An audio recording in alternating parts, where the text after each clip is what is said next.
Welcome, everybody, to Appalachia Bigfoot Explorer. I want to thank everybody that's visiting and in here. Do me a huge favor, man, right off the rip. If you could, man, hit the like, hit the subscribe, and let's grow this channel as big as we possibly can. I'd really appreciate it, truly. So tonight, man, we're going to be busy. We're going to be talking about research. We're going to be talking about diving into research in the field and what all it takes to do it. So I've got a longtime friend. You guys know him, field research partner as well, Kane Michael. And yeah, we're going to run the gambit. We're going to do some real talk. So without further ado, What's Mr. up? Kane, buddy? How are you, brother? Good, man. How are you doing? Oh, buddy. We're doing, man. We're doing. I'm not gonna bring the crowd down right off the rip, man. But I feel like I just spoke to you a couple hours ago. Yeah, right. Yeah. Had a video call with the vet, man, and yeah, it's time. So we're gonna take him in Friday night, man. And yeah, 13 years, man. He's had a great life, and he's been a great dog. And it's gonna be tough. I've never had to do it. Growing up, all my dogs always ran away and got hit by cars. So. Yeah, it sucks, man. It does. I'll have a whiskey waiting for you, man. Yeah. So, but it's better to do it like this than to just have them suffer.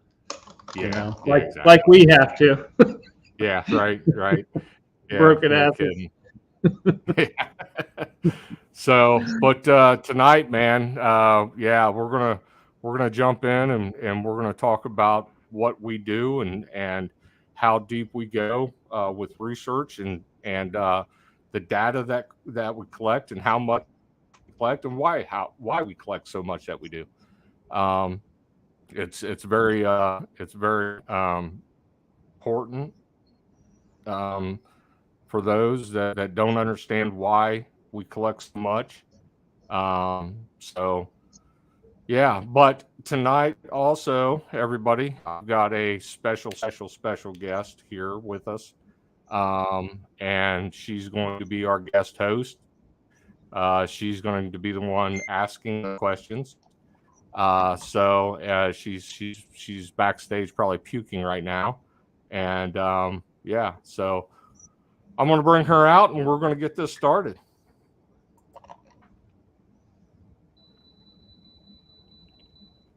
Hello, Miss. The circle of death. I think we're still live. Well, as he is, looks like he's got the circle of death going on there. But he's back. He's back. Y'all. Right off the rip, we dropped. And here what happened? Okay, radio silence. How are y'all? Hi. Hello. How are you? I didn't throw up. I feel like I'm going to, but I didn't. Nah, you'll be great. So, anyways, I want to thank you very much for coming on here. I know that, it's been asked in the past, a few times, and, what I thought what a better way to do it than to bring you on, to have myself and Kane here and bring you on and let you run the gauntlet. And I'm excited, but I'm nervous because you know me. I just want to ask everything. I made like 5 pages of questions, y'all. Good. So the platform is yours. Yeah, it's all you. Take it away. Well, let's talk about the tracks that Kane found at his house, the recent ones. And those things were awesome. The casts were good.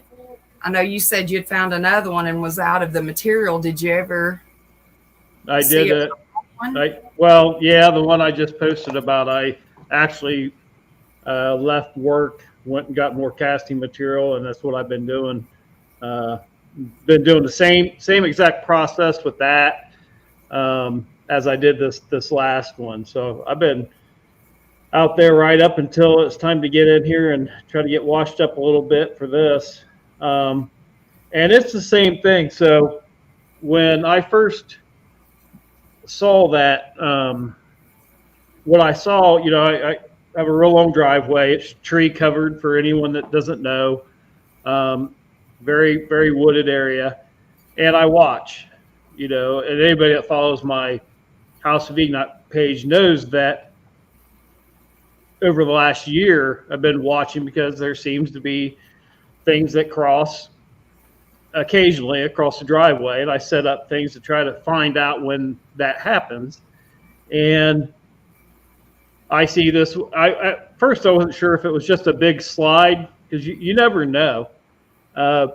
And I made a middle note, made some notes, and then I got out there and I looked at the very first one. It's kind of hard to tell what I'm looking at.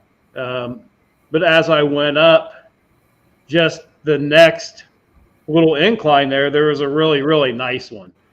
And at the time, I ended up, I only saw 3. And even then, you still don't know. I mean, I was like putting my fingers in what felt like toes. So my first thought was,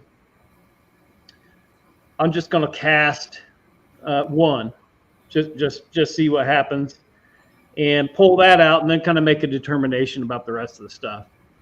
And I know in the file that I posted, so anybody that's out there, you can go to House of Enoch and you can follow along with, it's in a Dropbox file, everything that I've got on this this trackway. But what happened is I poured the first cast, and this is a giant cast.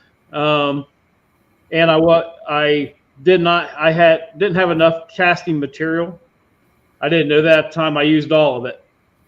And I came back, tried to pull the cast out, and it's too thin because it was so big. I ended up breaking it. And then I tried to get the other part, and it broke again. So I was upset.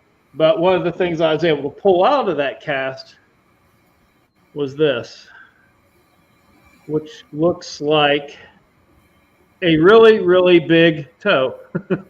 And that was enough. I took this in to Eric the next day at work and let him take a look at it and said, what do you think, man? This is this impression out there. And, I pulled this out and damn, it looks like a toe. And I think, it warrants maybe go ahead and pour in the cast again. And the other thing I want to talk about a lot this evening is consistency. So there's these 4 impressions, and right off the rip, after I got looking at them, they were all roughly 24 inches wide, roughly 13 inches or so at the toes, and all the heels appeared to be about 8 inches in each impression. You had that. And for me, I'm always looking at, like, can this be a turkey scratch? Could this be just drainage off the hill? It could be a multiple of things. But when you start seeing consistency in these impressions, that's when I think it's time to look a little closer and pay a little more attention, because that's just not really very natural for things that, to be that consistent. And ended up finding, actually, I think they're on here now. I just uploaded these maybe a day or two ago. but I went back further in the woods beyond the trail, and there's probably, I think I posted another video and put it in the file, and maybe 5 or 6 more decent impressions on back in the woods. So there's something out there making these consistent impressions. And that's kind of how it started. Eric, what did you think about it? Honestly, I mean, when I first saw it, you know, I mean, I doubted right off the rip, and many, well, I won't say many people, because many people don't know us, but a lot of people know that you and I, we do everything in a skeptic eye. Yeah. First and foremost, right off the rip, we do everything with a skeptic eye and a skeptic mind. We're there to rule out the possibility right off the rip. And people that know us know this. So the first thing I did when Kane brought it to me, I mean, I right off the rip, I was like, yeah, no. Mm-hmm. Yeah, no. And I'm talking the big one. I'm talking the big print. And I was like, absolutely not. It's got to be a turkey. It's got to be a scrape, you know, a raw. It's got to be something of other than. It wasn't until you used the LiDAR and brought it back to me, when I could see real depth, real detail. We all know regular cameras, man. They just, when you take a picture, they don't do justice at all. And so when you brought it back to me, though, the second time, and I could really see it, I was like, yeah, this warrants now really digging and doing some research on this. And for me, and being on the tracking standpoint side of things, once I saw that, I was like, oh my God, you know, we're talking 24 inches. Yeah. So Yeah. Kane and I both of cast, and there's equations that you can use to get size of person, human, whatever, just out of print, and you can get weight. The size that he and I both came up with separately was 13.5 feet tall. Well, Absolutely. And that's, you know, just to add to that, I mean, the reason when you have an impression that's that big, we already knew that, you know, if I start researching this and do anything about this, it's going to be very skeptical and very, people are going to be skeptical of it from the first place. And it's almost unbelievable because it's so big. So knowing that, I knew that the research on this would have to be lights out. It had to be shared publicly in a forum that can kind of have its own peer review, so people can rip it apart. That's the thing. I think, especially in social media, that's the purpose of research. Research is you put the stuff out there because everybody that counts is going to try to rip it apart, because that's what good research does. You've got to find any other answer for that until you get to what you think it might be. You got to rule everything out. So if you're going to do that and give people enough data and information, you have to give them enough to even have an opinion. And that's what my goal for this has always been, is just to give people enough information that they can go through it on their own and look at it and to have an opinion on it. And that is just something that I don't think a lot of people get.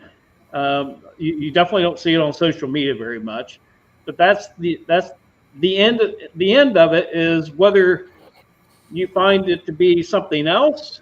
Some expert comes in and says, hey man, nice try, but this is what it is. Or if it is what it is, I'll be happy if an expert has enough information that I provided to be able to debunk it, then I did my job. That does not reflect on what Eric and I are doing. It just means that we put out enough research that people can actually do it. And I think that scares people in this field is because they're scared to be wrong. And they would rather just kind of hang back and not put anything out there because they're scared what if they're wrong. Well, Eric and I are opposite. We're going to put it out there, and if we do it well enough, then it doesn't matter if we're wrong or right because the research is still good. Yeah. Now, if y'all haven't seen it, go in and check it out because seriously, I mean, it's a lot that he put out just on the tracks that he found. Toe measurement. I want to chime in on that too. That what Kane put out there is causing a buzz out there because nobody's doing it, and they're seeing it and they're thinking this is the first time it's been done, and that shows you. And you know, if this makes me sound like a blowhard or an ass or whatever, so be it. But you know, you're not seeing this. This is what we do every time we go out. This is how deep we dive into our research. You know, Kane just showed you a bit of what we do and how we do it every single time he and I go out. And him putting this out there, everybody's like, ooh and ah, and this and that, you know, thinking like this is groundbreaking research or this is how you're supposed to. This is what we've been doing now for 13 years. Now we just crossed over the 13-year mark. So it's not new. It's not new to us. It's new to everybody out there on the social media platform because, you know, and I would ask anybody out there on the social media platform in this realm, show us a deep dive like we do. Show us your research and your deep dive like we do. That's all we're saying is we need if you're out there and you're in the field and you're researching and you're calling yourself a researcher, a scientific researcher, then you should have this same stuff. And it should be out there. This stuff should have been out there years ago, you know, and we're just showing you a glimpse of what we've been doing for 13 years now. How do you all store all of your data for 13 years? What was it? Well, got 2 hard drives for one. So there's 2 hard drives. My Google Photos account is completely full. My drawer full of SD cards that are completely full. I got audio that's completely full. And then I have a format that, like what I shared to you, is one file of that's just the trackway. So if I go back to try to get back to my home base here we go, you'll see it's in order from 2011 all the way to present, and that's kind of how we've been doing things, and each one of those things has hundreds and hundreds terabytes of data, I guess.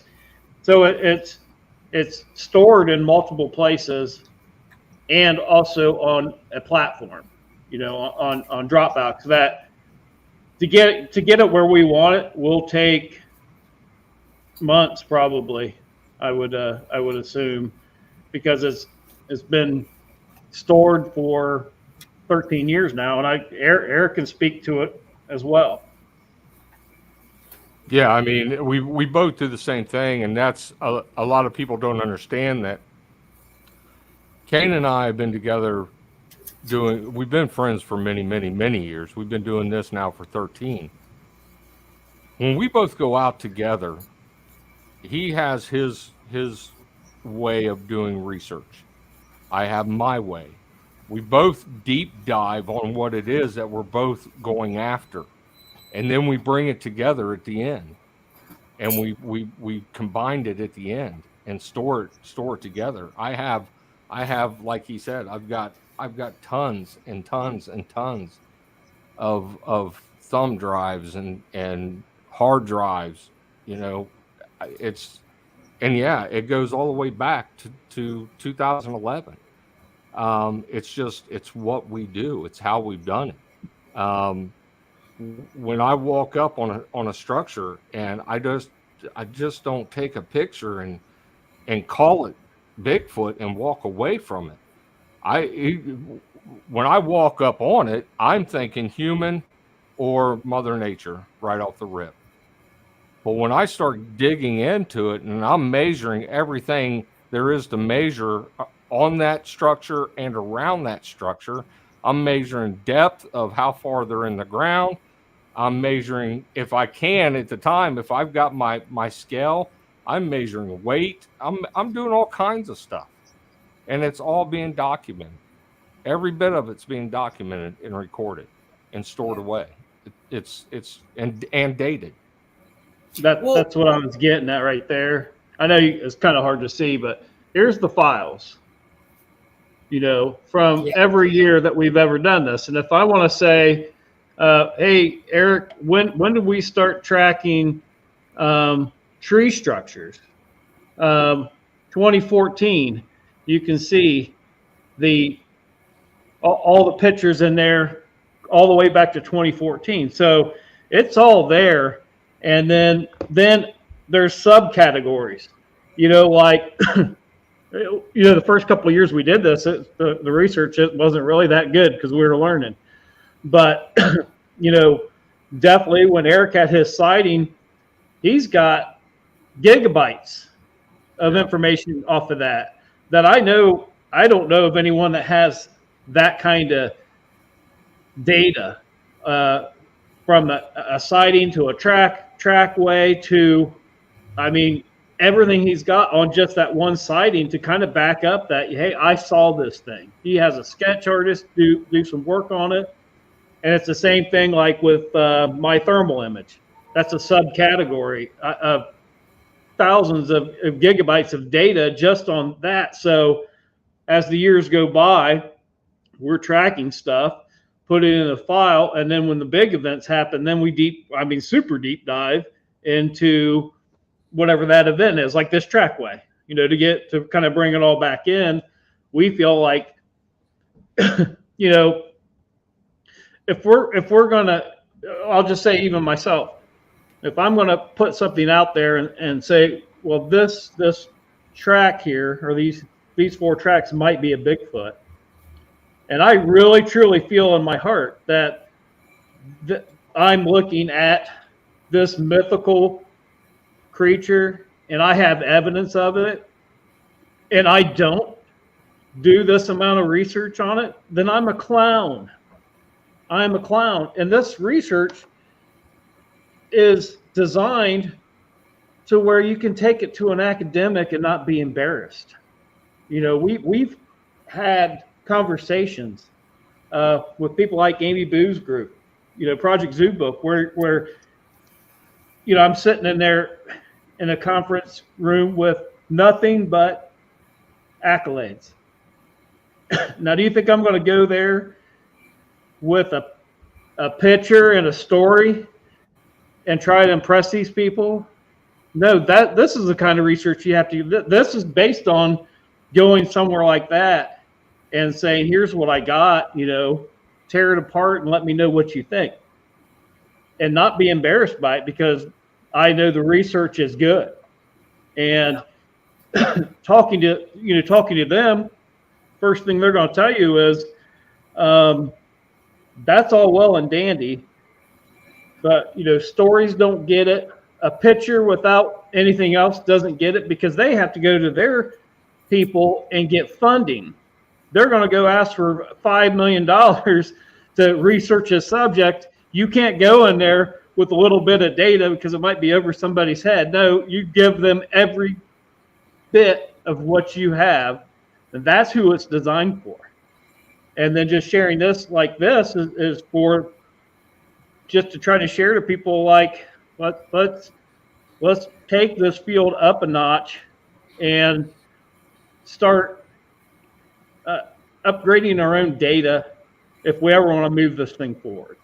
This And is what you're going to have to do. And that's what we realized that very early on. We realized that the audience that we truly wanted to capture was the scientific world, the science world, and we knew that if we were to do this without embarrassment, we had to be able to cross every T and dot every I that we possibly could with whatever it was that we were looking at and we were trying to collect data from. We knew that we had to deep dive as far as we possibly could, to where if it did come a time or we got to a place in our research where we felt we had enough to take it to them and sit down and say, tear it down, go through it, break it apart, tell us what we need to do, show us what else we need to do. And so we knew that very early on. We were able to realize that very early on going into this, that's how we had to set that tone and that presence for ourselves. Yeah. Well, okay, Eric. So I know you guys don't put hardly anything out of what you guys actually have, but with all the evidence that you have, do you think it's enough that you could prove that they exist? I mean, like, if you just threw everything out on the table, or at least to possibly turn a skeptic into a believer. I mean, if you was just to put it out to the public today. I believe if we presented it right now to certain colleagues out there, from colleges and places like that, I know that we would have enough to where they would start the conversation with us of, okay, what do we need to do? What more can we do? What else can we do to dig deeper into this subject? We would definitely catch their eye. We would definitely raise eyebrows. We would definitely start conversations, true conversations. And I'm not saying that conversations aren't already out there and being done. I'm sure there are, but with what we have and what we have collected throughout the eastern corridor of the United States, not just here in our state, but the eastern corridor, everything that we have collected and everything that is that holds to each state, we find the exact same things and same stuff that match data from another place. And we sit down with them and we show it to them. Yes, most definitely. I believe in my heart that there would be plenty enough right now to say, okay, here's what we need from you. We need to find the next step, the next level. I believe that the data that we have right now, with what we do have in structures and other certain things that we've studied, most definitely. Most definitely. And I know for a fact any skeptic out there, if they was to come with us, they most definitely would walk away with a different vision.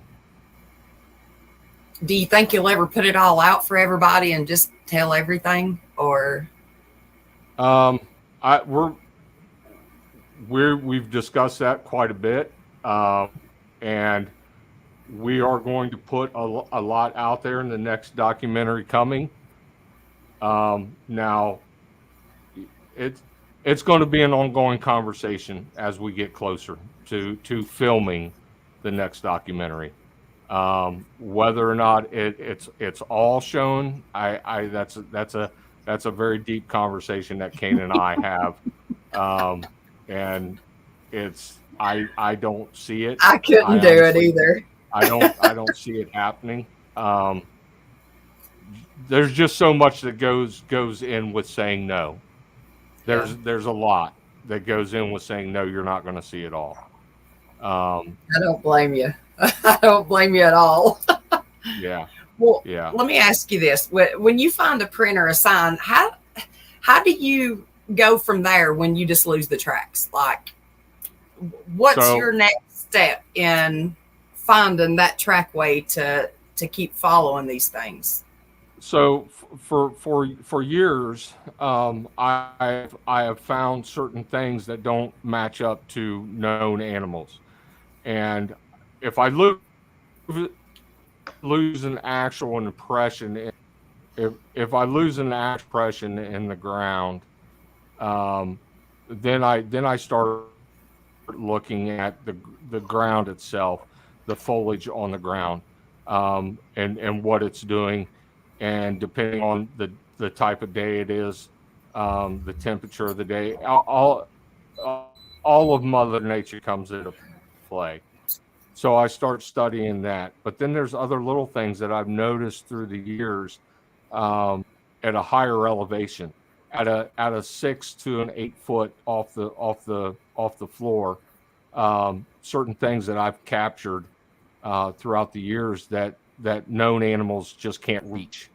Um, Things that are done, and I've said this, where the pilling of leaves off branches, the peeling of bark off thin little twigs off the end of a branch, and just peeling of the bark. And I call it a boredom. You know, they don't have set time. They don't have a place to be at a certain time. They just travel. And when they're, yes, they may have a certain place that they're traveling to, but Uh-oh. You know, He'll be back. you'll take over the show. See, that's what I was worried about. I thought my internet was going to do that, but it seems to be okay so far. But I'm on DSL out in the sticks, and I don't know how I always have good signal out here, but I'll go from what he was saying. There, he's back. He's back. unbelievable. I just, it blows my mind that the Taliban can get service in a cave and we can't get it in the greatest country in the frickin' world. I'll say it. I ain't scared. But yeah, so you know, there's certain things that I've learned and I've seen along the way now that help me establish, and eventually I do get back on prints, on impressions in the ground. The Adirondacks, very hard to track. Very hard to track in that mountainous terrain. Extremely hard. You have to rely on what they do out of habit, more so than impressions in the ground, just because of the terrain. But these are things that I've paid attention to. I've opened myself up to looking, you know, at the woods as if it was mine, you know, and I've been in it my whole life, and that's all I know is just the woods, and I've been able to open my mind up to that and travel that way and walk that way. And if you can do that and just really just open up what you're looking at in the woods, and take a breath and just see it, and things will start popping out to you. can you tell when you're tracking by certain? I mean, I know you don't want to give anything away, but by certain ways and things that you're looking at, can you tell like how big the group of them are, if they're by themselves, or I mean, I know you obviously can track which way they're going, but do you ever know how big their troop is? And so Like just what by sure things that they well, and now this I can only talk about what I've witnessed. I can't speak for anything else, but I've heard people say that in groups, in troops, whatever you want to call them, they travel in a line together, and that is not what I have found. I have not found that at all. I've found the same day tracks. I mean, they're traveling together. It's obvious they were made at the same time, and they're scattered. They're scattered. They're scattered out away from each other. They're not walking together in a formation. They're all over the place, and this goes back to what Kane and I have documented. We have documented being triangulated by these creatures. We've been we've had movement all around us as we're walking through, the woods, and they don't travel in a line together. They from what I have researched and what I have found and documented, that they're scattered. They're walking on their own, and I'll find them anywhere from 5 foot away from each other to 10 yards away from each other. But their prints as time of day match. So I know they're traveling together. Why do you think that is? You think they're scattered out foraging, or just to try to keep from making such a trackway, No, I think that they're just traveling. Now, if you ask me a theory that I have, I do believe that that each group does carry what I guess we would call an alpha with them, and that alpha does dictate where they go and how they move and what they're doing.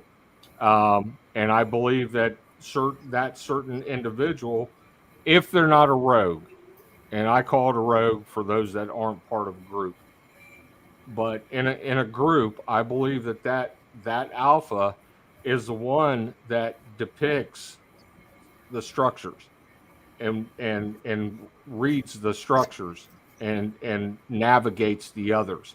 Not saying the others can't do it. He's just the alpha, and he dictates where they go, when they go, how they go. And when they see this certain type of structure, he then tells them, this is what we're doing. Well, what about like their travel patterns? Like, you think they travel really far, stay kind of mostly within just a few miles, or like miles traveling? So once again, it depends on how vast the area is. I mean, if you go out west and you're in Colorado and places like that where it's just so vast, I mean, you could be talking a months before they come back through. You get somewhere here where it's just, I mean, we're closed in, and we're very tight. And what we have found up here is, one particular area, it's a 5 mile, in circumference. It's a 5 mile radius in circumference that they travel. Now you go to other parts though of Ohio, mainly down in the southeastern corridor of Ohio, where it does stretch out a bit farther down towards Kane and farther down past Kane. It spreads out, and Kane can tell you. I mean, we've followed it. We followed just a very small portion of it, and it's, yeah. I mean, they can travel much farther down there. It's like at least a 20-mile radius. And then going back, things you can learn from the research. We touched on it, but there's a formula. When I looked at those 4 tracks, I used myself as a control, and I could go travel in the same terrain 7 feet in 4 seconds, counting 1, 2, 3, 4, measure. That average with the formula, that means me in that terrain, I'm roughly moving 1.1 miles per hour. The subject that we got the cast on moves 18 feet in 4 seconds. So that formula, you log that in, that average is his average speed in that terrain is 3 miles an hour. So just imagine, I think this happens all the time. Billy or whoever out here has a sighting, whatever. He calls the posse to come out. it takes them 45 minutes to get there, and then they go out and they start looking around. That thing could be at least 2 miles away in an hour. And it's going 3 miles to our mile. So when you're talking about how they move around and their travel patterns and stuff, I even brings up to mind like the missing 411 cases. Every search party has, when someone goes missing, they put out basically a radius, and they have a calculation that a person can walk this far. So if they're walking, they should be in this radius. And these people that go missing, and they never find them within that radius. If you put in this kind of calculation into it, and maybe it's been picked up by one of these, they might have to increase that radius 3 times because they move 3 times faster than we do in the same terrain. And that's just not me speculating. That is what the data is showing. That is the formula from the data. I didn't come up with this. I just did the calculation. This thing is traveling 3 miles an hour. And that's assuming that it took it 4 seconds to move 18 feet. It might have been faster. All I could do is use myself as a control and say, well, I can step up here and, travel 7 feet in 4 seconds, because it's not easy terrain. And I think it's in the field notes. You can look at, I drew it out, the contours, the inclines, what kind of every step that thing made an impression on. You have the incline data, you have the how far apart each step was, because it matters. And that's not deep diving. That's not going overboard. That is what an accolade or someone that's going to look at these tracks, those are the kind of questions they're going to ask. It's already been asked to me. Like, hey, that's a giant track. What was the weather like? Was it on the incline? Is this a slide? Maybe it wasn't quite as big. Those are the questions people are going to ask. So you have to have that kind of data in there so people can calculate their own calculations and determine, that's where it starts to weigh a little more, because like, okay, now we got the LiDAR trackway. The entire trackway is on LiDAR. You can measure it, and you can see the consistency in each impression. You can see the distances apart, all that stuff. And also, there's some variation in each impression. Each cast is not exactly the same. There's some, in one, the heel might be like 7.5, and one might be almost 9, and it might have slid. And you can take that cast 3 or whatever, go back to my field notes and put cast 3 exactly at the incline that it was on, so you can say, okay, maybe it did, maybe its heel slid a little bit, but there's still this consistency. How far apart was each one of them on average? Like, I know you said they was over 24 inches the tracks were. The tracks were, I can answer that exactly. Let me get to the trackway here. Right here should be, okay, so if you go into the file, you can pick up distance. And each one, there's a calculation for everything. So in 4 steps, it went 18 foot 2. Then heel to toe. So in each terrain, again, you got to kind of look at, you got almost, if you look at the LiDAR on there, it is actually showing the exact, it's the trackway. You can look, the first impression is on this incline. The second impression is on this incline.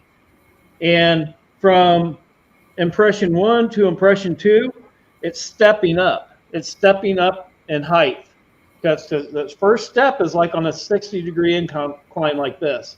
Its next step's going higher up on the ridge, and it's still 3 foot 10 from heel to toe on that first step. Then the next one's 33 inches as it steps further. And then there's if you look in the field notes there, you see contour lines. There's a ditch. And this thing stepped almost 5 feet, that last final step. I believe that's right there, 29, 3'10", 33. Yeah, the last one is a long stretch. And I think that's on my field notes too. And you'll see, like, I put tape measure, old-fashioned tape measurements that I did. And then I also use the LiDAR. The LiDAR has a feature on it that will let you measure. And they're a little inconsistent with my measurements too. But I put it on there because that's, I think, what you should do.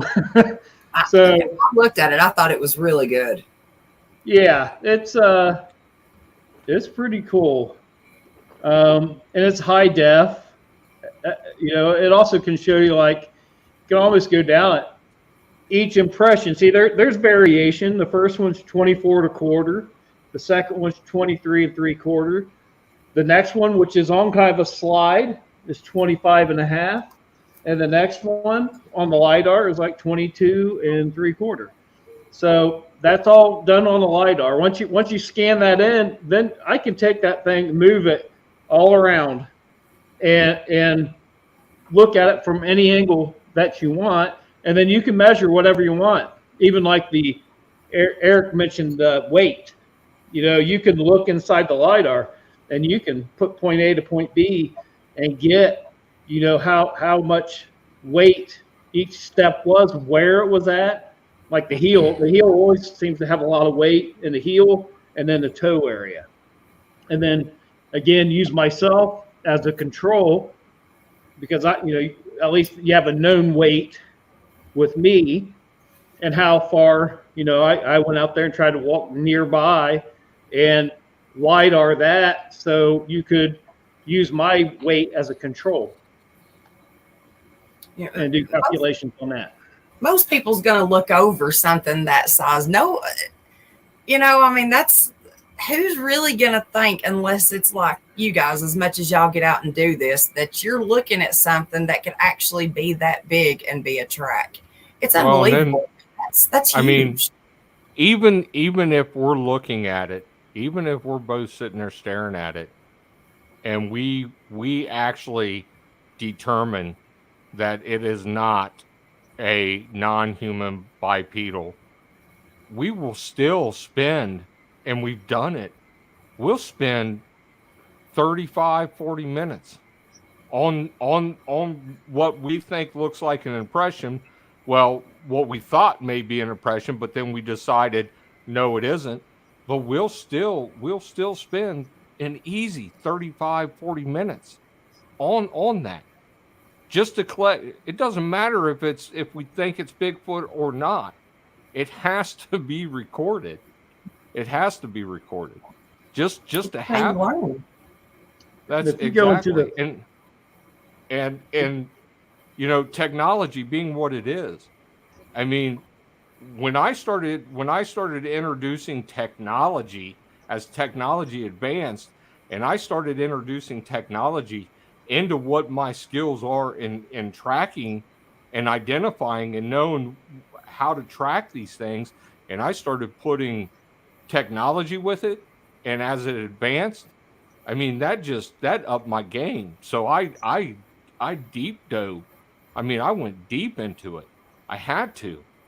It was for the research. I had to use that technology to help advance what we're doing in research. Another good thing to do with that, you talk about these 24-inch impressions are hard to see, which they are. Eric and I seen very few times in the last 13 years over, I think it was Salt Fork of all places. Every once in a while we'd see this giant freaking what looked like a print. But this started for me here. If you go and I think it's in the field notes, I have every note when I have witnessed what looks like a 24-inch impression, and it goes back to August 31st, 2022, 6 p.m. September 6, 2022, 7:15 p.m. April 4th, 2023, 7 p.m. with a note, with each one, a whole timeline. May 7th, June 12th, June 27th, all the way up to August 9th. And with each one of these nodes that is on here is a video that I have or pictures that I have of talking about, I probably didn't post it to my site, but that was for me. Like, here we go again. Here's because sometimes you're just seeing this big impression. I've got it where I found, I found them out by my pond out this way. I found them in the backyard, like looking.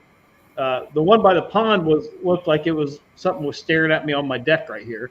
Then there's impressions, like it's looking in the backyard. And then so each place there's where I recorded, also recorded. Then there's up in the pine grove. I have a pine grove, a bunch of it up there. And it all ties in, all this research that Eric's been talking about and I've been talking about. There's also documented which one, through here last year or so, there's been at least 3 moving through this property.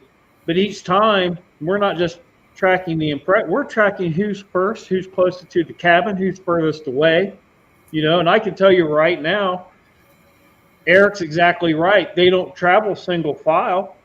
They travel apart from each other. And the juvenile, at least what we call the juvenile, is always in the middle. And what I think is the mother, at least that's what we call, we got to call it something, mom, is the one that's usually closest to the cabin. And the giant impressions, besides the couple times I've seen him over here, normally he's the furthest away. He's within range, but you would think the alpha male, or whatever you want to call it, would be the one ready to kick ass or whatever. But just, again, not my opinion, some of my opinion, but what I'm reading in the tracks, the little one is always in the middle, like it's protected. It is protected by, let's call it mom and dad, for sake of, because we don't know what each one is. But that's kind of stuff. That's kind of information that does push this research forward. That kind of information, as you asked Eric, what do you do when you lose the trackway? Well, we rely on all the data that we've been collecting for 13 years. It's like if I follow Misty around for a week, I'm going to know kind of where you go. I'm going to know, maybe you go get coffee here, or you have to do your chores. It's the same thing that, once they're in a habitat, they gravitate towards areas that they feel safer in. And that's the kind of research that helps forward this that no one's really paying attention to. But me and Eric have documented, and when people follow us around, they're like, how do they get onto these trackways, and how are they always so far apart, and all of a sudden every time they end up almost meeting each other out in the middle of the woods?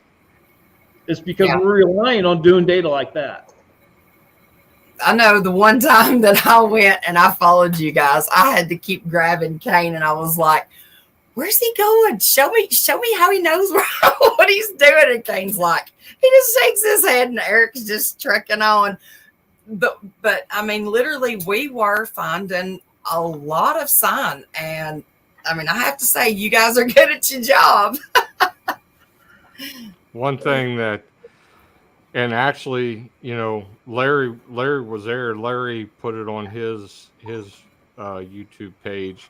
But we had an outing, or a camp out in that area.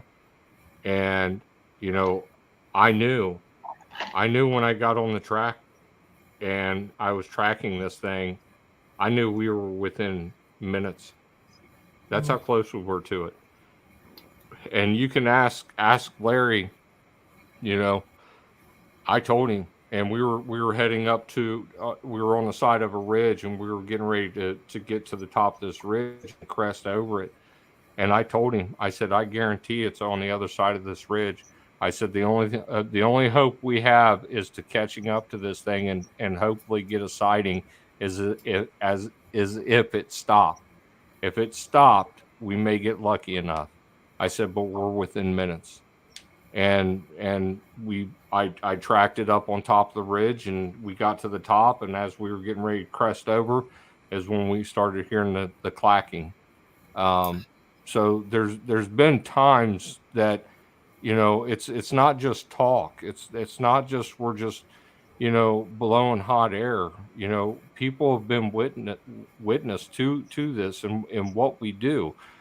People haven't been with us when we're out together, obviously, and Kane and I, when we research and we deep dive the way we do, we are somewhat handcuffed when we're with a group.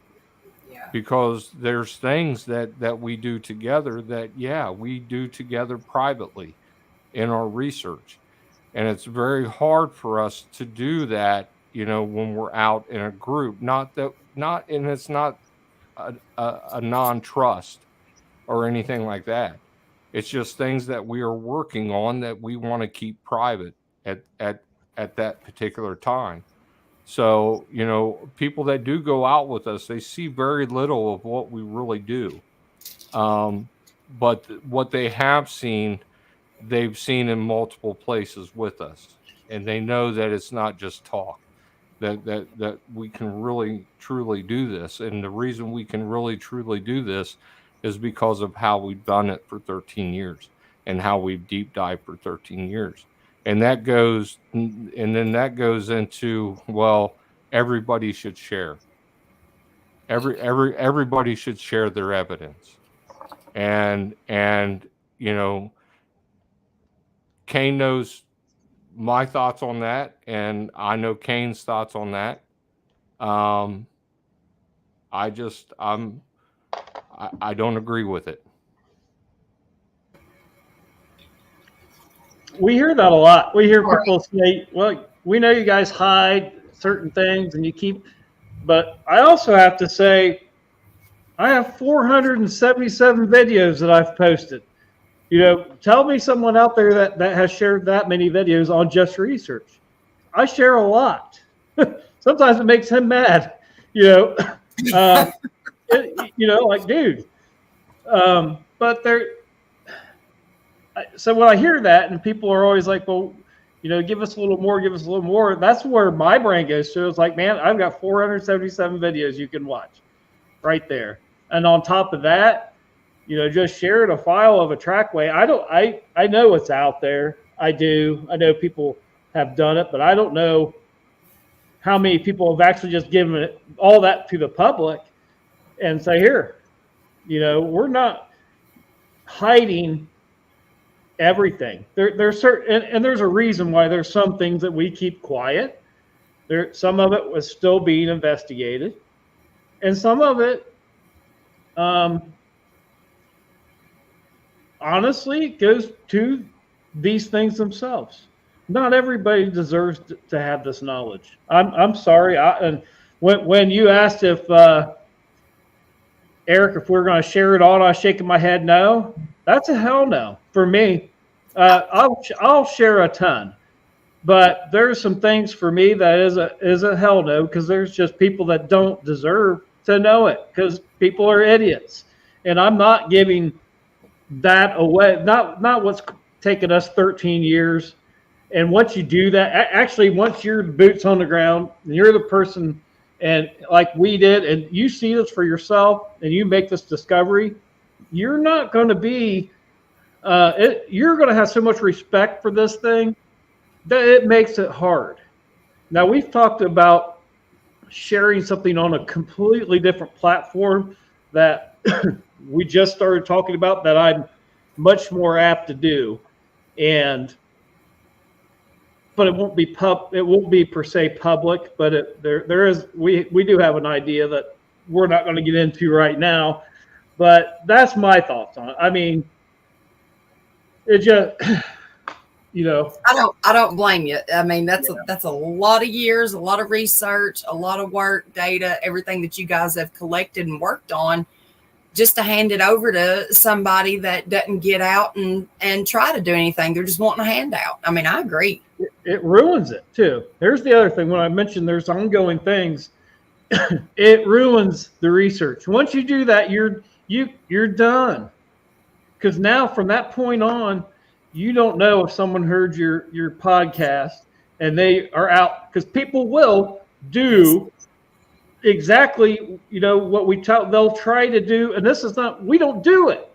We see it. We're not out there doing this, and we've documented what we're talking about. Very, like, you think this is a lot of data, you know, since 2014, and how I've jumped into tree structures. It blows this away, and it's. I would say right? I would say to anybody out there that says we need to share, we need to come together and share, show us what you have. Share with us what you have.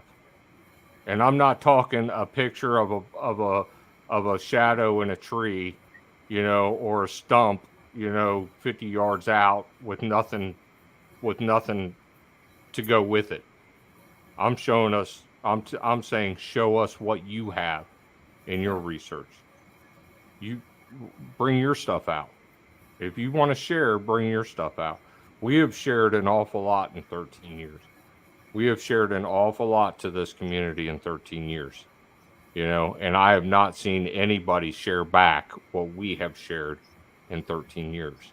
And this isn't, you know, this isn't a rant, and I don't want this to be a rant or anything like that. We're just saying, you know, that there's a lot of we need to share. We need to share. We need to share. No, you want us to give so you can take, and take it as yours, and then go talk about it somewhere else on another podcast, as if you know, and as if it's yours, or as if you can do it. That's what you truly mean, you know, and we're just not. It's not going to happen with us. Well, we have to put a disclaimer out there. Sorry. No. On the video, because it's happened. It's happened to both of us. You know, there's a guy that wrote a book that has my work in his freaking book. It's mine. I proved it to the podcaster that was watching, because he's like, "Oh no, man, there's no way. There's no way. You know, this guy is credible." I sent him the video. That's the other reason I'm the way I am and OCD on this, because I went, "Here you go," me walking up and finding this, and he didn't ask me permission, but he's going to take my research and try to sell a book with it without my permission. Like, listen, I'm going to have stuff in some books, but those people came to me and asked me permission. You know, they didn't just, especially if it's something I'm giving for free, I'll be damned. I'll be damned if someone's going to take that and try to benefit themselves with it. I don't play that, man. If I give it for free, it's free forever for everyone to have. And that's just how I feel. Well, okay, I know you guys have both had, you know, encounters and sightings or whatever, but have you ever questioned after that, like, even going back in the woods? Like, I want to see one, but I'm not so sure if I did. You know, I don't want it to ruin it for me, I guess is what I'm trying to say. I mean, has that been something that you guys ever worry about when you're tracking these things? If you actually run plumb up on one, what could happen? Or, you know. Well, I know his history. When he gets back, he can talk about it. I'm with you. I mean, I do this here in my cabin.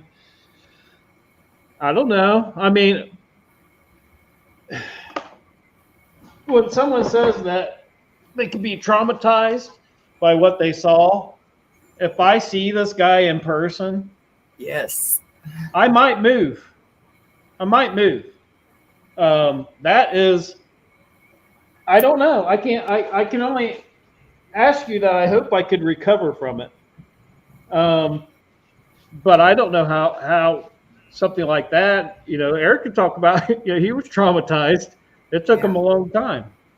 Yeah, I know. I mean, we've talked about it a little bit before, but what do you think on that, Eric? I mean, I know it took you a little while to get your mind right to, want to go back out and do this, but if you really run up on one and say it's a family, maybe not even just one, and you know how a mama bear is when she's got cubs, that's the meanest bear you're probably going to run into. Does that worry you? I mean, like, getting that close to these things? Oh yeah, you always have that in your mind. You really do. But it's awareness. It's just keeping awareness. Um, it's understanding your surroundings. It's knowing what to listen to. You get that close, and you've had plenty of warnings prior to. Some people say, well, they just go dead silent, and they won't do. You just won't know that they're there.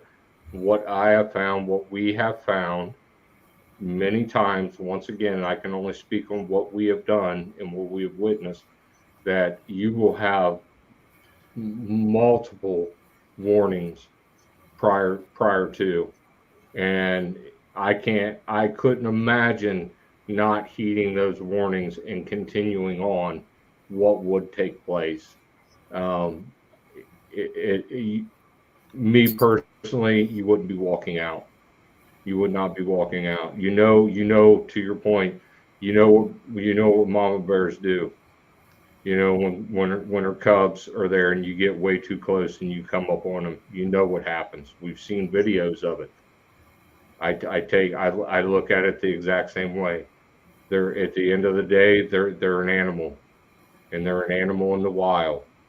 And if you don't heed the warnings prior to, I believe it's all bad for you. So yeah, I mean, I'm heightened. Kane knows me, and Kane knows that I've got very sensitive, awareness to me.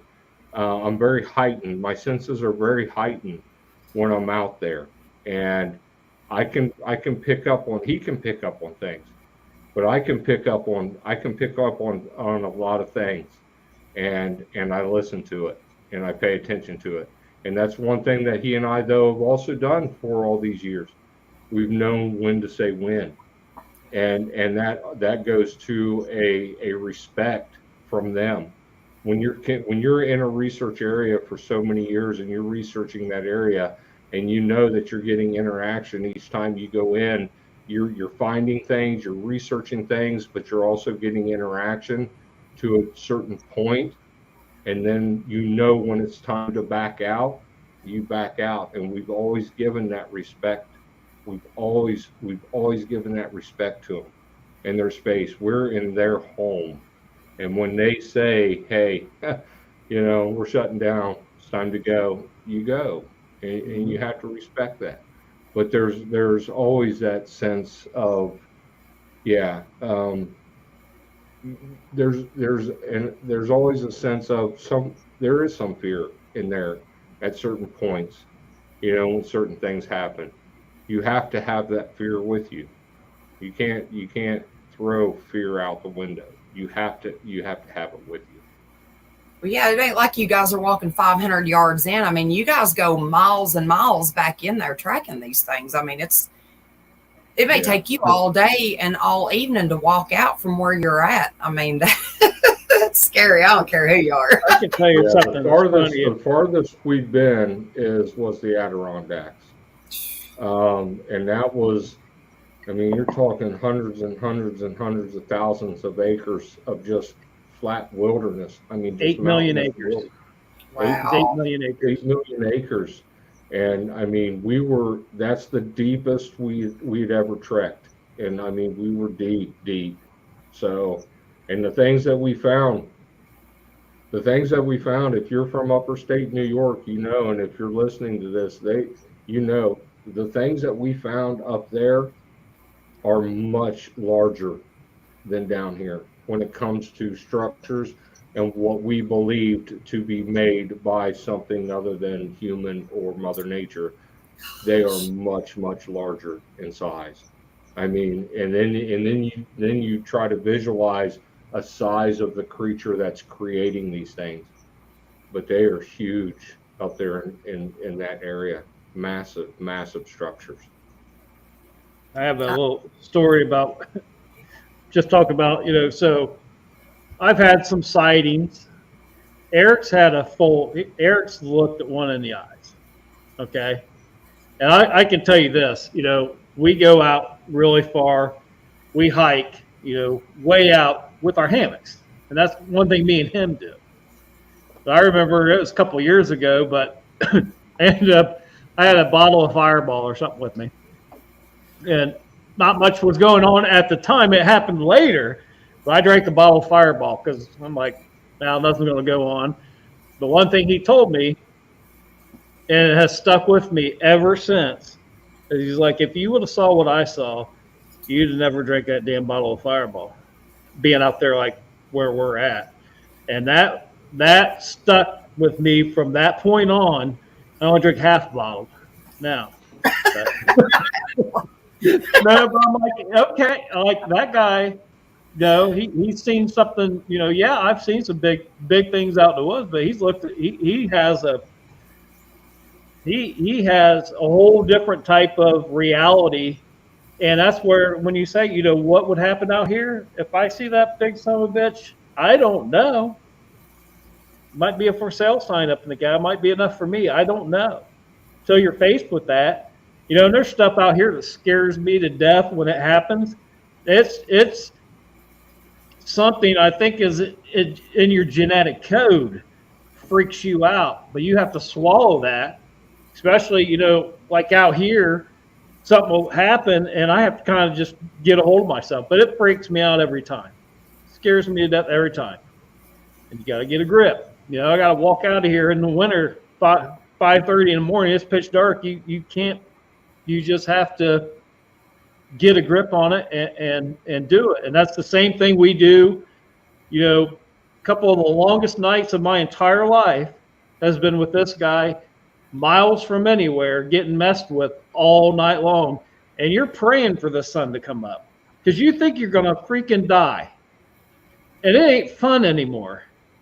You're sitting there asking yourself, why in the hell did I ever get involved in this? Because we're going to die pursuing this. Those are real thoughts. That's real fear. And you're really thinking you're going to freaking die, and it ain't fun anymore. But you're planning the next trip for the next weekend. I know how it goes. Yeah. But it does. It turns very quickly that, you go from the light chatters and maybe the light little tosses of things at you in camp to then, the vocals getting a little more abrupt and the pops getting a little bit louder and a little closer. And then you're climbing into your hammock, and it's 1:30, 2 o'clock in the morning, and now it's dead silent. The fire's dimmed down. It's almost out. And then you're starting to hear movement. I contribute a lot of the movement to natural animals, of course. But once again, doing this for a long time, you can decipher what's known and what isn't. And you start hearing these certain things that is not normal. And you start hearing them moving around and coming in, and the pops get a little louder.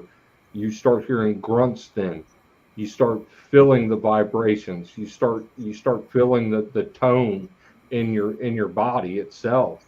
And this happens, minute by minute or every 10 minutes something happens and you're just, And the next thing you know, you went from light joking to a little laughter to now it's, Jesus Christ, you're looking at your watch and it's 3:30 and you're going, come on, let's go. Jesus, where's the sun? And it happens. 100%. Yeah, I always camp by myself, and it when stuff starts happening, I'm laying there and I'm like you think you're protected in that little tent, but I'm definitely not laying in no hammock. I mean, I was out in the woods, but yeah, that's the feeling you get. You're just like, golly, come on, somebody wake up, or daylight, please get here, because this is enough. And it's scary. But I've had my knees literally knocked together before. I have been so scared. Just me and Sherry by ourselves, miles away from everybody, which is dumb anyways, just us two women. But, it's, you love it. I mean, to do the kind of stuff that we all get out and do, I mean, there's something wrong with us for one, but I mean, for two, I mean, you've got to have a love for this kind of thing to put the kind of time and effort into it that you guys have put into this. I mean, it's amazing at the stuff that y'all have that I've seen, and I couldn't imagine what you've got that nobody else has seen but you two. Yeah. No. Eric's like, We have a lot.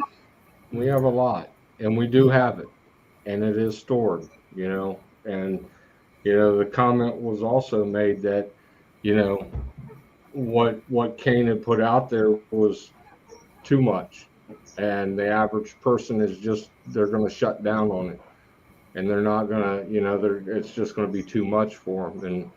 And my reply to that was, yes, we are putting this out for everybody. Kane put this out for everybody to view it, but we're not putting it out to reach the average person. We're not. We're showing people that take interest in this, really truly take interest in this, and really truly are out there wanting to maybe get to the next level, whatever it is, up their game, whatever it is. That's why it's out there. Those are the people that we're truly showing. This is how we do it, and this is the bar that we set for ourselves.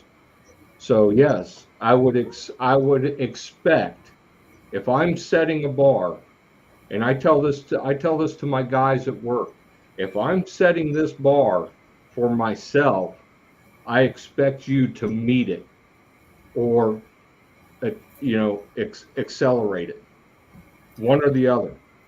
I expect you to either be where I am or be above me, and that's what I expect. So with what I do in research, yes, that's what I expect. If you do call yourself a researcher in the scientific side of things and trying to reach that, this is my bar. This is what I expect, or I expect you to be above me, to where I can learn. I want to learn. I want to learn from others. I'm not out here saying I've got it all figured out, and neither is Kane. But this is where we hold ourselves, and this is the bar that we have set for ourselves. So and yes. we hold each other to that. I mean, Eric and I's relationship, you don't know how many times I've given him stuff and he's like, dude, that is freaking garbage. Try again. That fuels the fire. When he does that to me, that gives me all the inspiration. I'm like, all right, sucker. But he's right. If you think all this filing and all this stuff is really cool, well, that's the inspiration right there. That guy. Because he's like, no, we have to be the best that we can be at this. And through the years, he's always said that. So that's the driving force, and you have to have that person that can tell you, this is good, this is garbage, or I think you're off. And it's not, you don't take offense to it.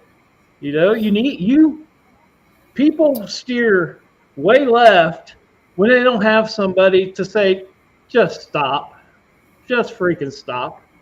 You need that person, especially in this field, to keep you grounded.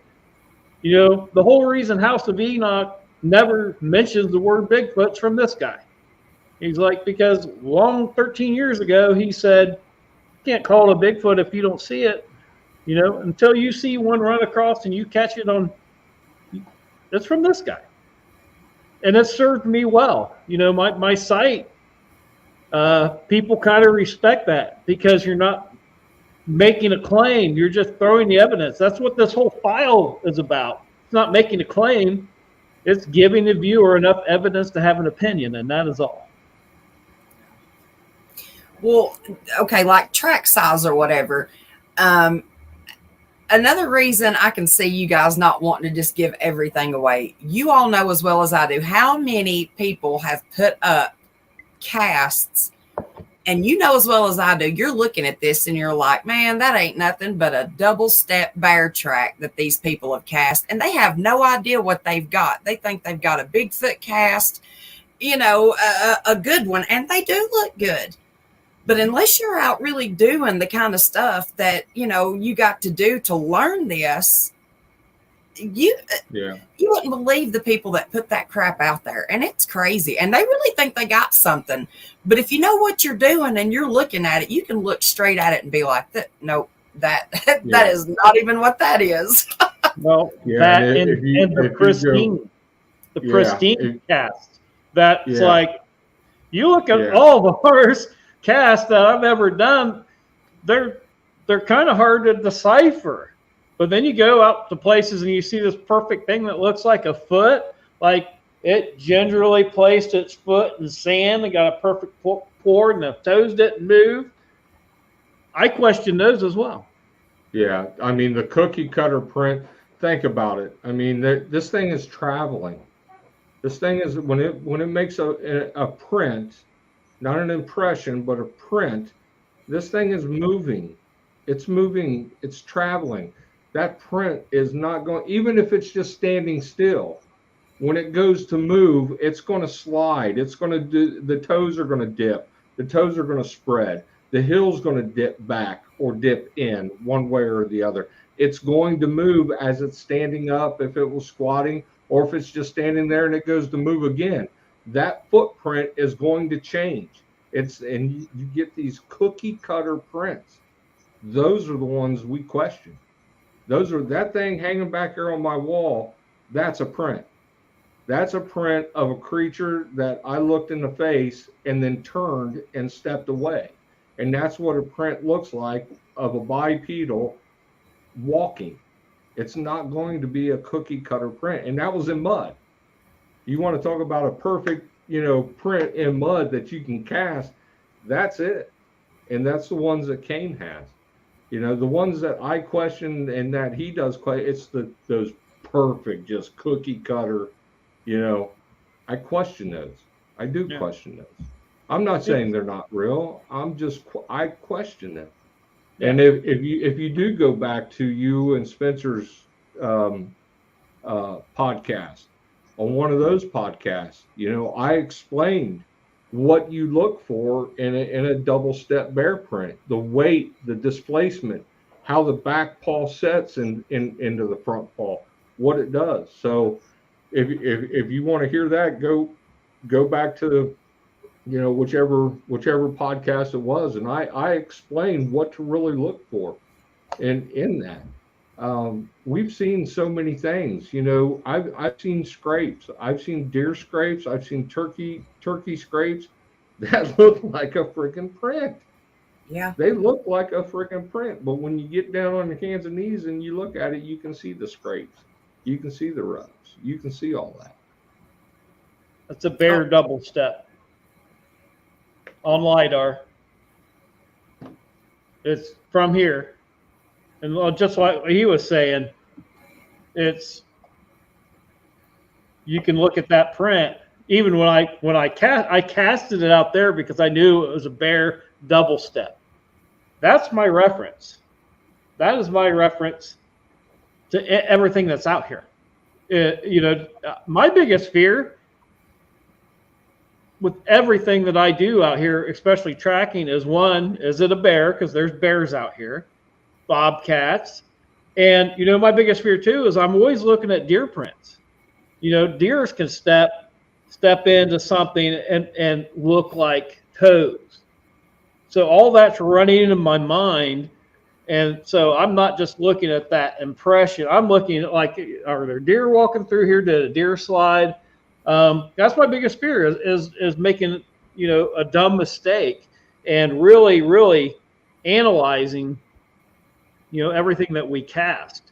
And then again, it's going back to that consistency. You might get a turkey scratch here, but you're not going to get it to do it, 4 times in a row, exact everything. You're not going to get deer to do exactly that. And if it's a bear, if you're just paying attention, yeah, it might double step. They do it when they walk. I mean, it's very, very common. But they also, if you just keep going, you'll see a little paw print. You'll see, then it might double step again. So you just have to just keep paying attention. And there's many times where you're not sure what you're tracking right at first. You kind of have to wait. You just keep following it. And then eventually it will reveal itself what you're tracking. No matter what it is, the ground changes, the substrate, and you finally get a little better idea. You just have to keep doing it until you get that aha moment, and everything else along with it, the stride patterns, it all comes to play.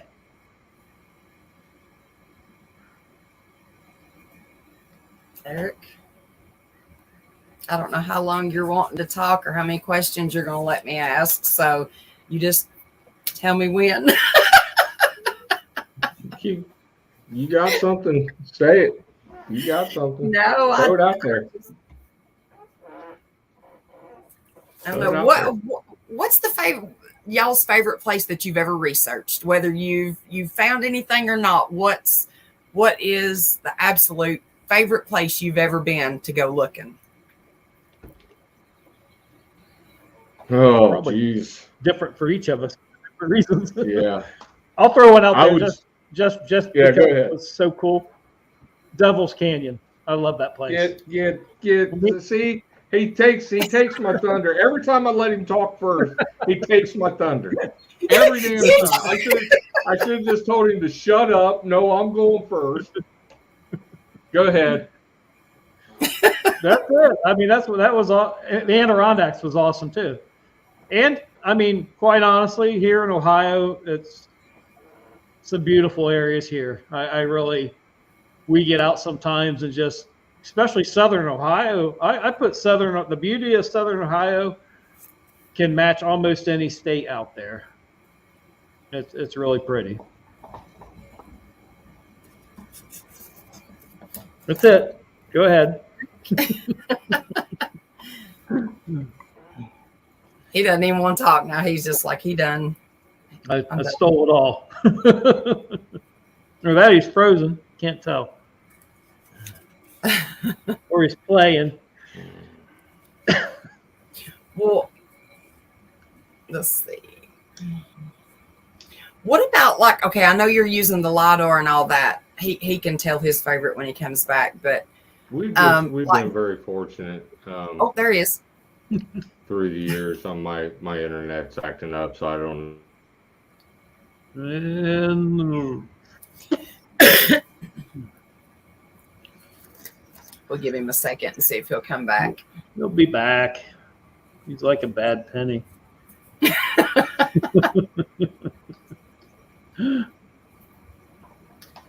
See. What about the language and things? Let me ask you that. Okay, I know you've talked before about, oh, wait, hold on. Hi. How we doing tonight, guys? I know you. No, we've just been very fortunate through the years. I mean, hiking the way that we do and bushwhacking the way that we do. We've been able to see some very beautiful country that most people won't see because they're on trails. So we've been very fortunate to see a lot of beauty that this country has to offer. Well, okay. What about when you all go out and you're hiking in that far, do you take a bunch of equipment with you, or do you just rely on you? Like literally just, do you take your recorders or whatever, just like bare minimal, or do you take your thermals? And I know you've got several things that you guys use, and I know you've got your dowsing rods and all that. Do you like pack a whole bag and take that, or do you just like take bare minimum? You can, Eric, and well, we both have the same answer because we know. You're limited. You got to pack every single bit of equipment, your food, your water, whatever, and your research equipment. You are picking your very favorite couple items, because the way we do it and we hike in, you're getting down to ounces of weight, that you can physically, you have to take so much to your everything has weight, and it's all about weight, and it's also about what time of the year it is. We hike in blizzards, that's even harder because you got more clothes you have to pack. I can't get my backpack below 38 pounds. I cannot. I've tried and tried and tried, and I can't get it. My hiking weight for my backpack is around 45 pounds, and that's ultra light. That's ultra lightweight. All my gear, my camping gear, is all ultra lightweight camping gear, and then my food is dehydrated food. I don't need to take it. I take water if I know I'm going somewhere without a water source. If I'm going somewhere with a water source, I don't have to pack water because I've got a 10-liter filtration bag. So that cuts that weight out. But even with that, then it's all my gear. It's all my equipment, all the extra batteries, everything. So yeah, my hiking weight for my backpack is around 45 pounds. Yeah, I think mine was about 38, and I'm like you. That was without water. That was just carrying a filter. You got your one bottle and then your filtration system. Yeah. Oh, yeah. Only one bottle of whiskey. I didn't have no whiskey in there, but Weight, damn it, too much weight. No, he's exactly right. That's what makes it fun, though. That's the adventure within the adventure. You're going out, you might get eaten. You also might just die because you didn't pack the right stuff. And that's when we do these, it's kind of builds up, the month or so before. We're talking like, okay, and we're repacking our bags. We're trying to get the weight down, talk about what kind of food we're going to take. Okay, you're going to take a saw, then I don't need to take a saw. I'm going to take the thermal, then he don't have to take his thermal. You start talking, like you try to get just down to the necessities with as much stuff that you can get, and then try to research on top of it. Is hard. But it's a challenge. But it's you can have a sighting anywhere. We just like to take the human element out of it. That's the biggest thing, is we go out. And that's another thing. He touched on it earlier. How he said sometimes we're kind of restricted doing what we do. When we're doing that and there's something going on, we're not going back to the tent. We've already decided these moments are so freaking rare. When you have something going on, everything else doesn't matter. We're going. And if that means, we have a nice camp out, waiting for us back. If it's just me and him, no, we're staying out in the woods. We've got a hammock, and we're not going back. Right when we've worked that hard to get something and have some action, we're not leaving. And that's the agreement that me and him already have. We don't even have to say it. Well, I guess we're spending the night in the woods tonight, out wherever. Y'all are crazy. It happens. I mean, yeah, we've done it. We've done it. There was a time in that area that you came down to, Misty, in Kentucky. It was myself, Larry, Debbie, Mark and Cheryl Cornhassel.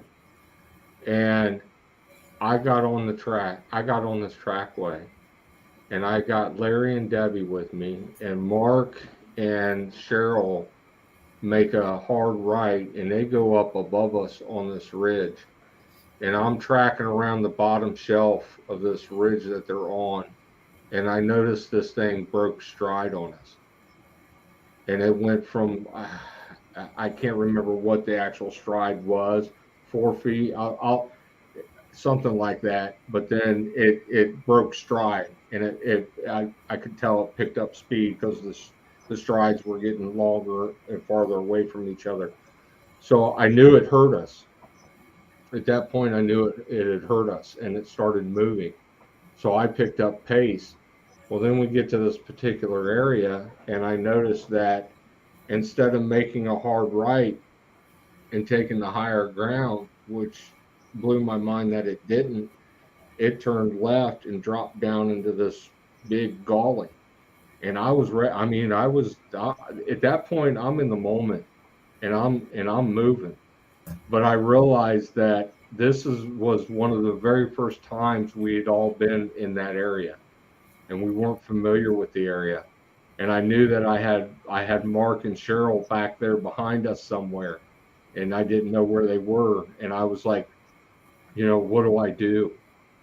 Do I keep going, and or do I stay and make sure we can find? And but it was just that moment, and I'm like, and I was just so, oh God, son of a, because I knew that we were right there with it. And there are woods have been too, but there is we all care for each other out there.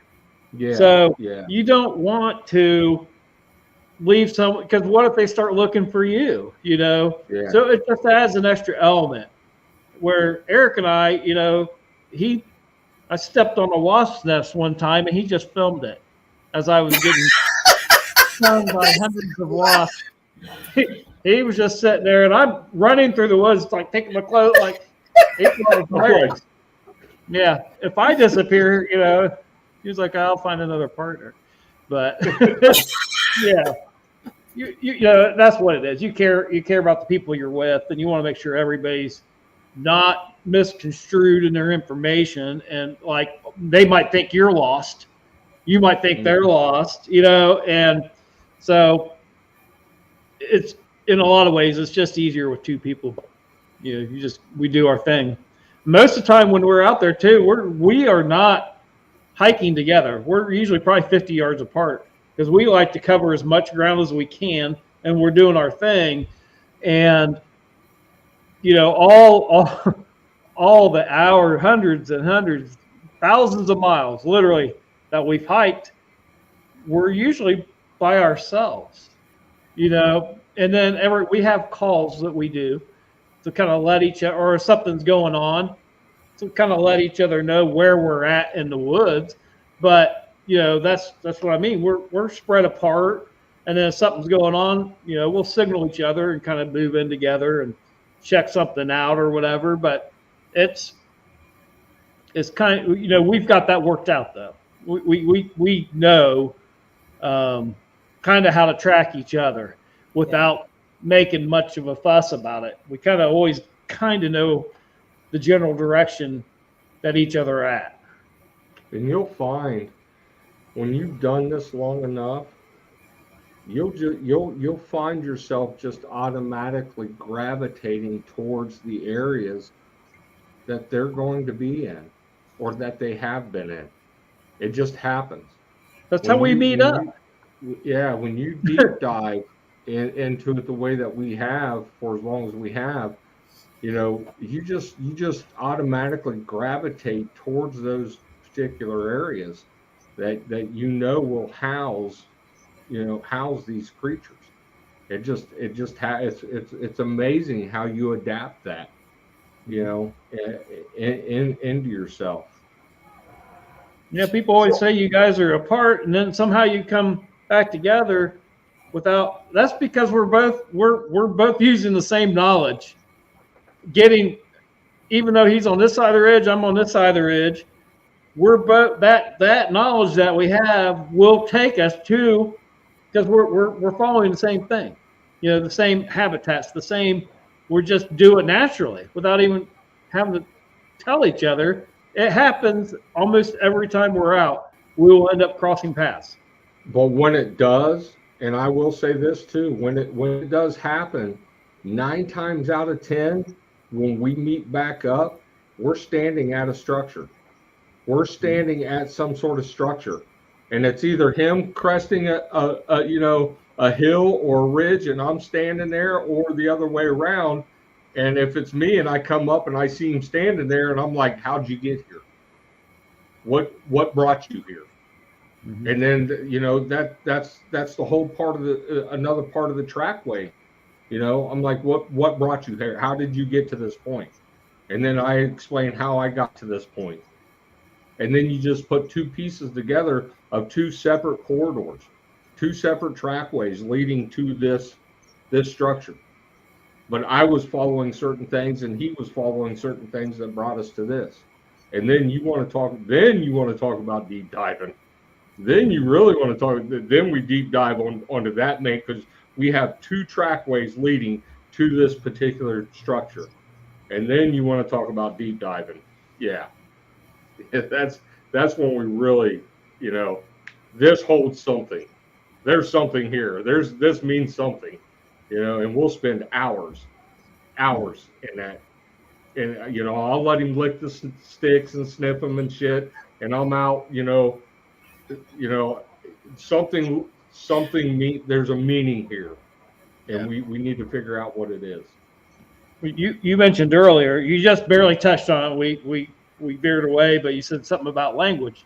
I will tell you right now that I view the species of now I can't say they have a language, talking or whatever. I'm not an expert in that field. I've heard what sounds like language, but what I can tell you is when I'm looking out that stuff, the sticks and stuff, that's a secondary language.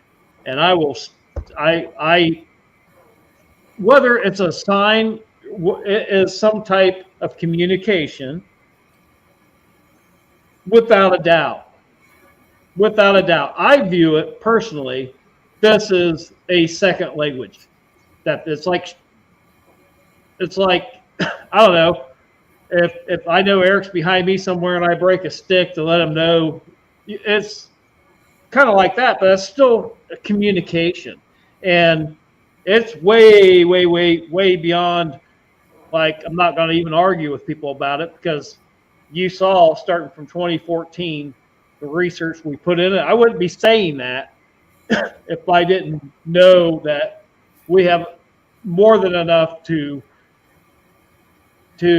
show people that they are communicating that way, without a doubt. And then, but once again, when you find it and when you realize what it truly is, take it somewhere else. That's how you're going to make it substantial. That's how it's going to hold water. That's what's going to give it its foundation and its grip. Take it and put it to a test somewhere else. Yeah. Multiple times, and record it. And that's how we gain facts. And that's what we've been trying to tell people. That's how we gain facts. Hard facts that are indisputable. Then it's not disputable. And that's what we've been trying to tell people for so many years. If I was to prove this, if I was to take and have to prove this to someone, I would not be talking to them. I would take the data that I've collected and I would lay it before them and just let them look at the facts of the data collected. When they can read all, it's way beyond random. It can't be. There's no way. And it's not me telling them. It's like, really? Oh, you like Ohio? You want to see what I got in Kentucky? You want to see what I got in Georgia? You want to see what I got in Mississippi? You want to see what I got in New York? That, and then they opened up that and look. I don't have to say a word, because that cannot be random. Plain and simple. End of story. There's just not been enough people out there to record it in that way and see the big picture over years. But that's what it is. It's not, I'm not going to sit there. I'm just going to show them what we've recorded, and then they can see, okay, it's not random stickball. There's no freaking way. It can't be that exact, state to state, county to county, with variations, because it's not the same thing doing it, which will probably lean to imprinting.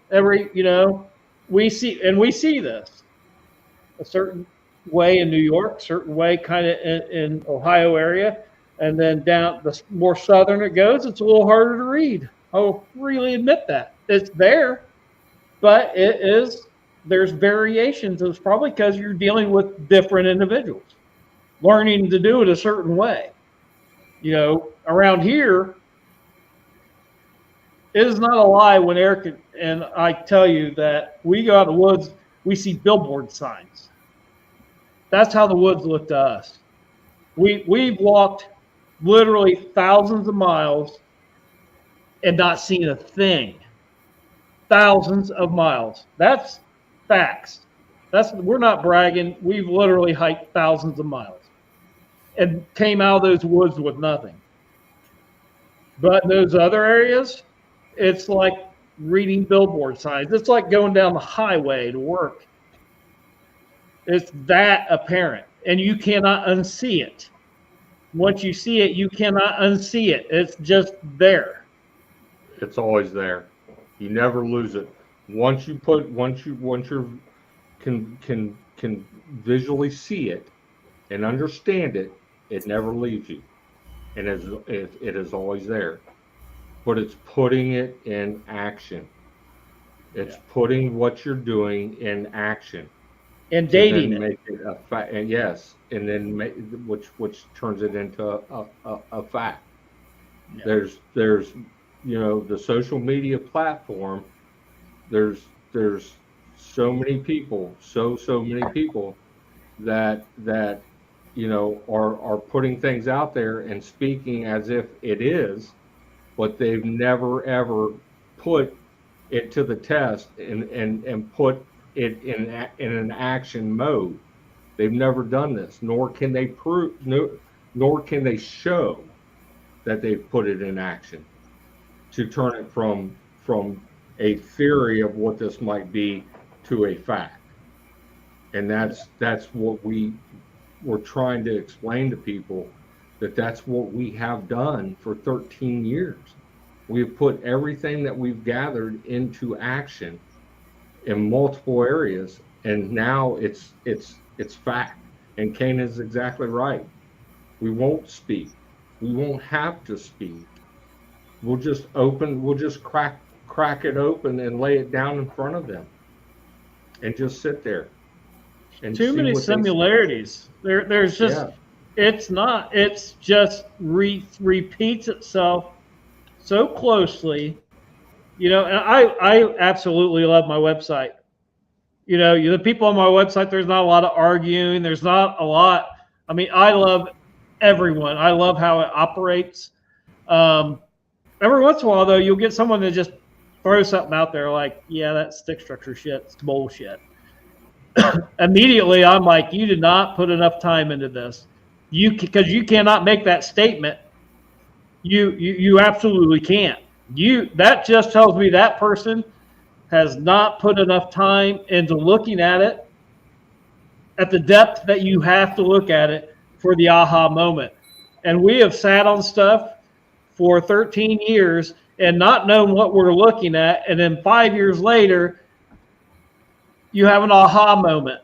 And like, holy cow, but you've collected enough data and put it on a shelf that you go back and you're like, holy cow. And then you start going back, and that's how it works. It's not all, it's just pieces. And you don't think, a lot of times I'll go the whole year and I'll be like, that wasn't a very good research year. But then you start thinking of all the little pieces of the puzzle that you didn't realize.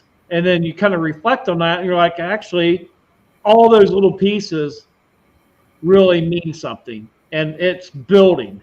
Every year, this is what we're doing, and that's what this file is about. It's just building the case. It's building the case year after year after year. Something's out there, and it can be proven. Mic drop. And there you have it, folks. Oh gosh. Well, guys, we're coming up on the 2-hour mark, man, and yeah, Didn't even scratch the surface. didn't even scratch the surface, man. You know, I still have pages left. I know.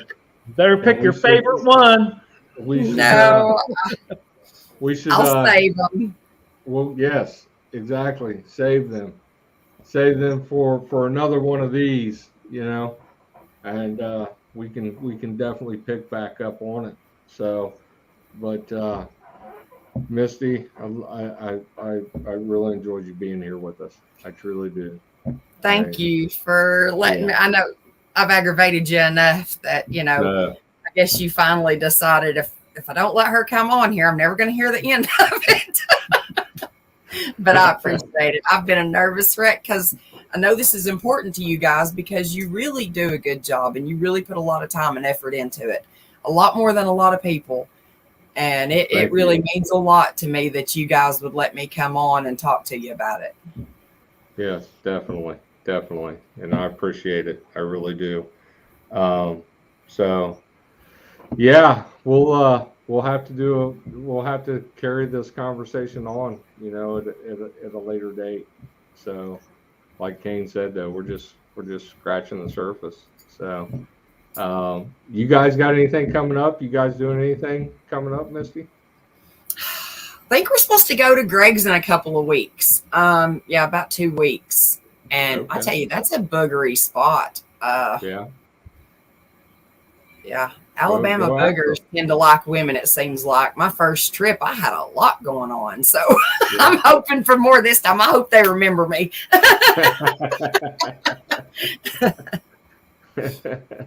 Well, Let's see. once again, Kane, what do you got happening? Anything? Well, the biggest thing, I just want anyone that watches this, anybody in the chats,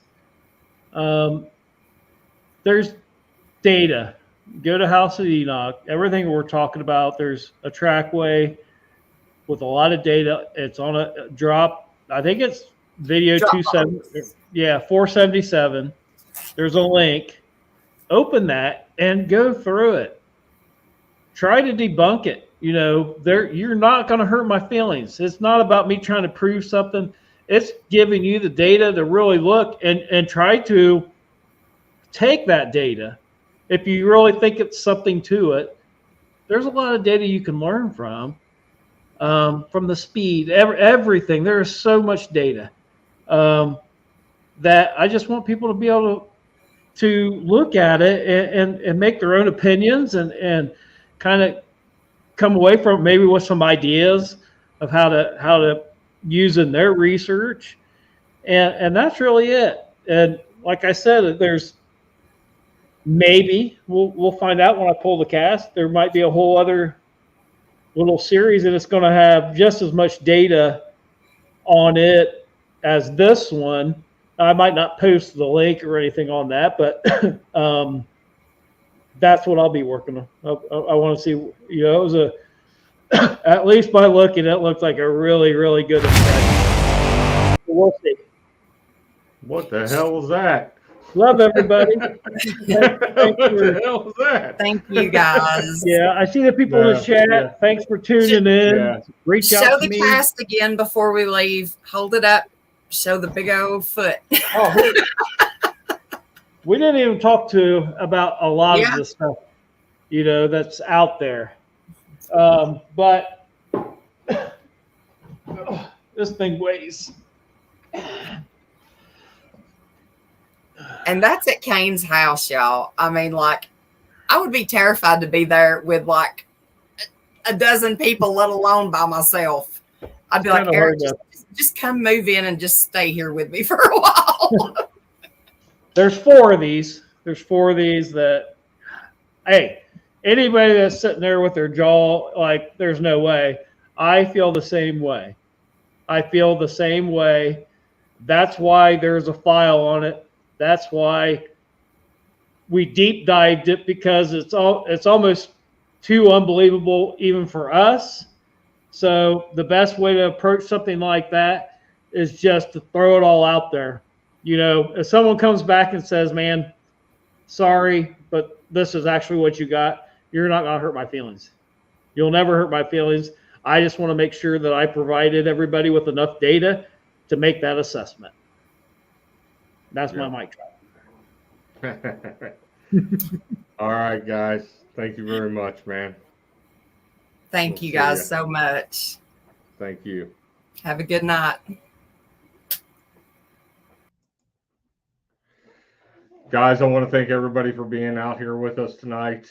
And once again, man, let's grow this page. If we can, hit the like, hit the subscribe. I really appreciate it. Hey, look, with everything going on in the country today, we got to learn how to respect each other. We got to learn how to come together. We got to learn how to love again. It's sorely missed in this country, and we need to get it back. We really do. We have to show unity with everybody in this country, and we're all brothers and sisters in the eyes of the Lord, and I think we've forgotten that. So yeah, we just need to get back. So unfortunately, we're lost right now. You know, we're lost sheep right now, and we need to find our way back to the flock.